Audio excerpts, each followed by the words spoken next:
I love to hate a book. What I read on the back here is not matching. He is very controlling. He gives head of the table type of man. I did not ship the two main characters. Blood like magic. What book is that? I don't remember what that is.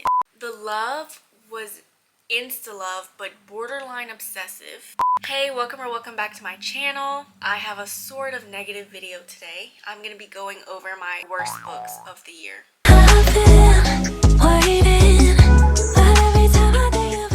Just a little info before we jump in. I have a list of 12.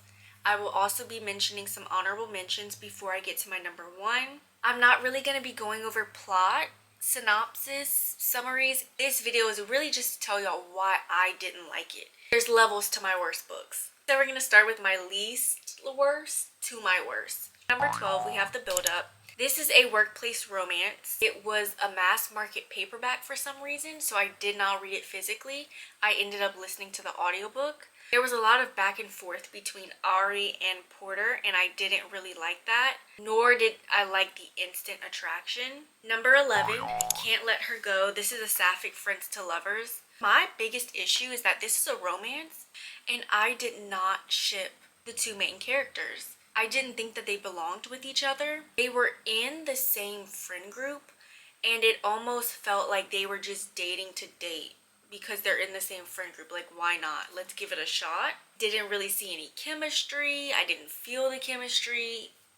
Game On. This is about a gamer and a video game CEO. I don't know what you call it. I'm not into that. Her FMC is black, and there was an issue in one of the games that she found where a black character was brutally off. He ended up hiring her to kind of go over all of his other games as well, just to make sure that any other issues that he or anyone else didn't catch. This is also a companion novel to The Love Con by the same author. The Love Con, after reading Game On, I preferred The Love Con more. Just like The Love Con, the romance was more so in the background.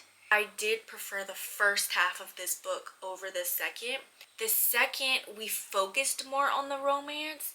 Right after they get it on, that's when it just went downhill for me because we started focusing more on that romance and I wasn't feeling it. I preferred that first half when we're going over the games and they're working together. The book was too long. It should have been a novella or, you know, just something short, like a shorter novel. I don't remember exactly how many pages, but I think over 350. But less than 400. Correct me if I'm wrong. One of the key differences between romance specifically and like sci-fi or thriller is that romance is more character driven and the other genres are plot driven. This book felt more plot driven than character driven. To me, it didn't really work as a romance. Sick Crush. This was my first book of the year. I read this on January 1st, 2024, and I finished it on January 1st, 2024. I gave this a 1 star. It was my first 1 star of the year. Age gap, student, teacher, set in an academy setting, especially if it's taking place in the US specifically. I hate when the author uses an academy or a boarding school because a lot of people don't like spicy books with characters honestly under 21, especially if it's an age gap. A lot of authors know that, and their way of getting around having it like in high school, because they do write spicy books set in high school, I feel like their way of getting around that is they change the school from being called high school and they use, oh, the character goes to an academy. They go to a boarding school. Our FMC is 19. The age of the principal, that's who she gets with, is never mentioned. I'm assuming he was late 20s. I didn't get a 30s vibe from him. I'm thinking late 20s, like 28, 29. If he's 30, then 30. He would joke around. He would say things like, oh, at my age, da da da da da. Something like that, where he would mention the word age, but his actual age was never mentioned.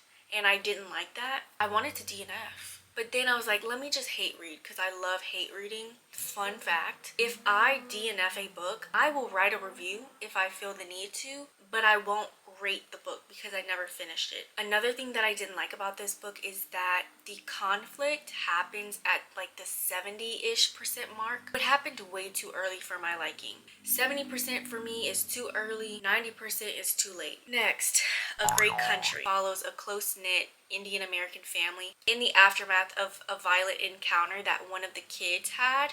If I remember correctly, it's a son, 2 daughters, and 2 parents. Well, a pair of parents. The son, I believe, is the youngest, and he is on the spectrum. I did not like this book. I wanted to like it so bad. The ending was a little too clean cut. It was a little too happy ever after. I understand it's fiction, but with this kind of book where we're dealing with police, I just would have liked something a little more realistic. There is a character at the beginning, I think it's page 3. The parents are hanging with their friends. One of the characters uses the term blacks. That is a no-no for me. Oh, I wanted to quit right there, but again, I love to hate a book. The only person who made sense in this book was the oldest daughter. I still don't know the difference between eldest and oldest. I'm gonna look it up. Eldest is used to refer to people, while oldest can refer to people and things. Okay.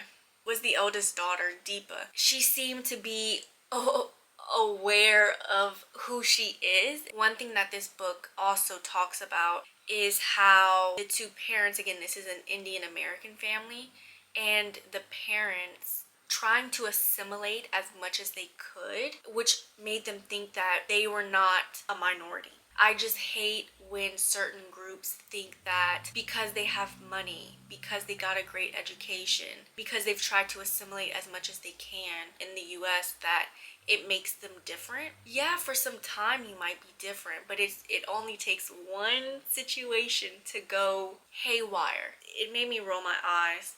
The Blonde Dies First by Joelle Wellington. I was so disappointed in this book. I had to read my review for this because I did not really remember anything. This is the same author that wrote Their Vicious Games, which I loved. It's a group of friends that mess with a Ouija board one night. Something starts to come after them. It took way too long to get to that first, I call it a repercussion, first killing that happens after they mess with this Ouija board. Like, let's say the book is 380 pages. Let's say they mess with the Ouija board on page 50. It's not until like page 120 that we get to that first like repercussion. Like, because y'all mess with that Ouija board, now things are gonna start happening.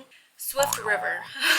She ends up getting a letter from a relative on her dad's side. That kind of changes everything for her. It wasn't what I was expecting. Number 5 is Blood Like Magic. When I was going through my wrap-ups for each month to pick out my 1s and 2s, I got to this and I was like, Blood Like Magic? What book is that? I don't remember what that is. This is the same author that wrote Tender Beast, and I'm like, I know this is the same author. What other book of hers did I read? Blood Like Magic.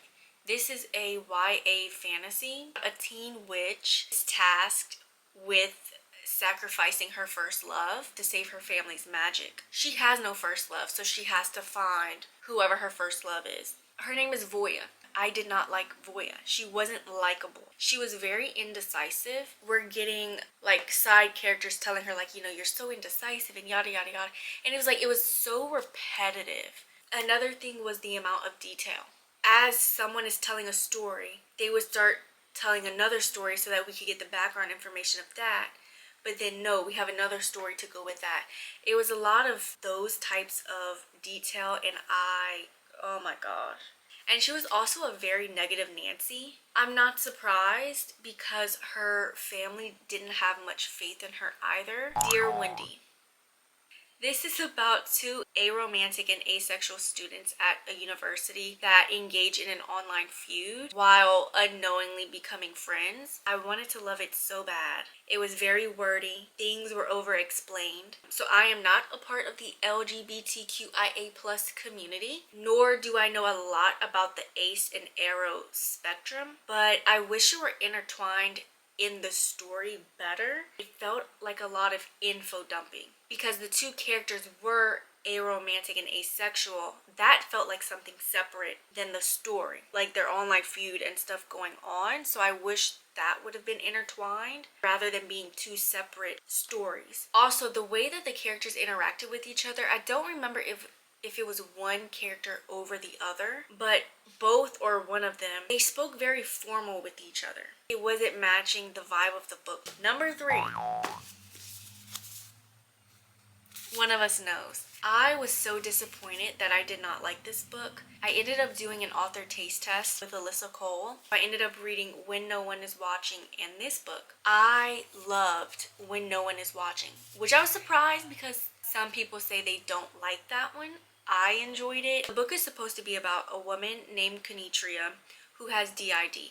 I can never pronounce this word. Dissociative identity disorder. So she has alters. They become a resident caretaker of a historic home. Someone from her past ends up being, and she's one of the main suspects because she's connected to that person.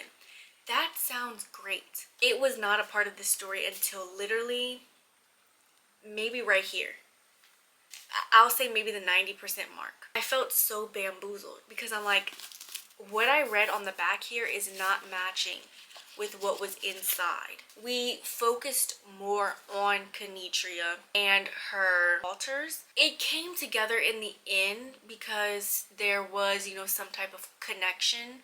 Like this wasn't just random. However, I have a bunch of tabs. I couldn't tell you what I tabbed. Oh, I think I remember what some of these tabs were. We get interactions between her alters. I enjoyed some of the banter because I think one of her alters, I think it's Solomon, he was very grumpy. Number 2, Luca. At the beginning of this year, well, technically at the end of last year, the end of 2023, I ended up predicting who I thought would be my top author. And one of my predictions was Great Huffington. I don't remember much about it. The biggest turnoff in this book was the amount of detail. There is a line in here. Our FMC, you know, sat in the chair. She reclined her head back 3 inches. Why do we need that extra information? The book was long. It's about 400-ish pages, maybe a little less, maybe a little more. About 100 pages of that could be taken out if you went through that book line by line and took out little details like that. The love was insta-love, but borderline obsessive on both parts. Our FMC had, her license plate said Luca. Our FMC was in an abusive relationship prior. I don't remember how she got out. Honestly, I know that this is fiction, so our main characters, Luca and whatever the FMC's name is, they're gonna be together forever. But I could see this turning into her prior relationship 2.0 because it was that obsessive. For the life of me, as I was reading this, I didn't understand how she wound up with the kind of man that Luca is. He is very controlling. He gives head of the table type of man. From what we read about her prior relationship, it was giving the same thing. We were just seeing this from the beginning. Another thing, she would set her boundaries and he would bulldoze right over them. Before we get into my number 1 most hated book, but I would like to mention some honorable mentions. A Taste of Sin. This is considered an erotica. It wasn't as spicy in my opinion as I thought it would be. There are tons of sex scenes. However, I don't include spicy scenes that involve one of the love interests and someone else as spicy because that's not the 2 love interests. For a while, because we got so many scenes like that, I didn't even know who the other love interest was gonna be. 2 Lies and a Fire. This is more of a me thing. This is a dark romance, the stalking trope. I used to get a kick out of dark romance. I don't read it that much. When I do read it, I tend to not enjoy it as much as I used to.